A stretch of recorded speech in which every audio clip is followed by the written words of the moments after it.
Okay, am I looking in the right direction, cameras? Okay. Just after question time today, Senator Nick Minchin and I went to see Malcolm Turnbull. We put it to Malcolm that in the light of the heavy criticism from industry groups of the amendments that we had proposed with the government, and in the light of the meltdown which is currently taking place within the Liberal Party, that the matter should be reconsidered. Nick and I put it to Malcolm that given the adverse reaction to the deal done with the government, we should instead accept the amendments and propose that the amended bill be sent to a Senate inquiry for reporting and ultimate voting in February after the Copenhagen conference, because it was important that we should run on the nation's timetable. It was important that we should do things according to the national interest rather than just to give the Prime Minister a personal victory to take to Copenhagen. Malcolm was unprepared to reconsider. It was, I have to say, a very civil, rational, courteous conversation conducted in a spirit of mutual respect. But I indicated to Malcolm at the end of the conversation that given his position, I could no longer support the opposition's policy and therefore could no longer be in the shadow cabinet. I hasten to add that this is a very difficult decision for me. I've always regarded myself as a loyal party man. I've always been someone who instinctively supports the leader, regardless of whether the leader is of any particular opinion or persuasion on issues. I think over the last 6 months in particular, I've been very active in supporting the leader, sometimes in difficult circumstances. So this isn't a leadership issue at all. It's a policy issue, although obviously I would much have preferred the leadership to have taken us in a different direction on this issue. Also, Mr. Abbott? Look, I'm not going to speak on behalf of Nick. Well, you told us what Mr. Turnbull said. What did Senator Minchin say he quit as well? Well, if Nick has something to say, he will say it himself sometime this evening. Are you going to call the party room meeting for Monday? Did you ask Mr. Turnbull to call the party room? Look, I can't say what might happen in the future, but as far as I'm concerned, this is an argument about policy. It's not an argument over the leadership, although obviously I would have preferred the leadership to have taken a different direction on this particular issue. How deep has the backlash been within the Liberal Party today? Well, I mean, you can talk to my colleagues, but certainly my office has had an absolute deluge of emails. The phone lines have been in meltdown with people saying that the Liberal Party would not be doing its job as an opposition simply to pass this thing without the scrutiny that the people who are calling my office think it demands. Can you confirm that you've been asked to challenge? I'm not going to talk about discussions that I might have had with colleagues, and as I said, I can't say what might happen in the future, but as far as I am concerned, this is a policy issue, not a leadership issue. Would you stand if the leadership becomes vacant? Would you stand if the leadership becomes vacant? Why haven't we instructed the Liberal Party not to leave the building? Well, I don't know. That's a question you'd have to put to the whips. Would you stand if the leadership became vacant? Well, just at the moment, I am feeling a bit...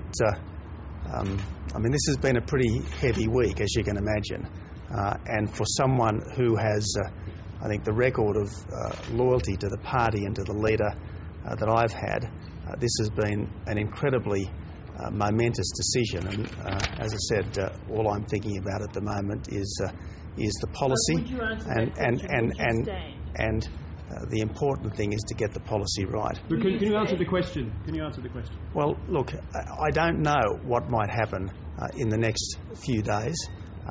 But standing where I am at this time, I just want us to get the policy right. And frankly, even at this late stage, if Malcolm was prepared to change his mind, if he was prepared to say, look, there is a case for being a bit more collegial on this issue, well, I think that I'd be very, very happy to support Malcolm. Do you agree that the resignation of somebody as senior as yourself, would surely have to cause the party to reconsider the leadership issue? Well, that's a matter for the party. As I said, just at this point in time, what I'm thinking about is the importance of getting the policy right. Mr. Abbott, support for is now untenable. That's not my judgment to make. All I'm concerned about is trying to get the policy right. It's not about leader. It's a black and white thing. You either support him or you don't support him. As you stand here now, do you support the leadership of Malcolm Turnbull or don't you? Well, I've just resigned from the front bench, and obviously I do not support the policy direction that he is taking the party on this issue. You don't support his leadership? Well, I remain a member of the Liberal Party room, and as a member of the Liberal Party room, I support the leader of the Liberal Party. Do you and Senator Minchin have enough support in the Senate for this not to go through? Look, I'm not going to speculate on what the situation might be in the Senate. But are you hoping at least that the debate continues for quite some time to allow this policy to be resolved? Well, my understanding is that there has been an agreement between the managers of business in the Senate and in the House to try to ensure that this debate is finished by early next week. Mr. Abbott, how can your... From the rest of your Liberal colleagues, do you have for the move that you're making today to resign? This is my move. I didn't canvass it widely. I told just a few colleagues that it was something that I was thinking about. I can't say they tried to dissuade me, but it's my move. It's not a move that is owned by anyone other than me. A majority of Liberals voted yesterday against the spill motion against Mr. Turnbull. We were told they were the same number that supported what he did on the ETS. He made a decision as a leader based on a small minority. Aren't you just taking your bat and ball and going home?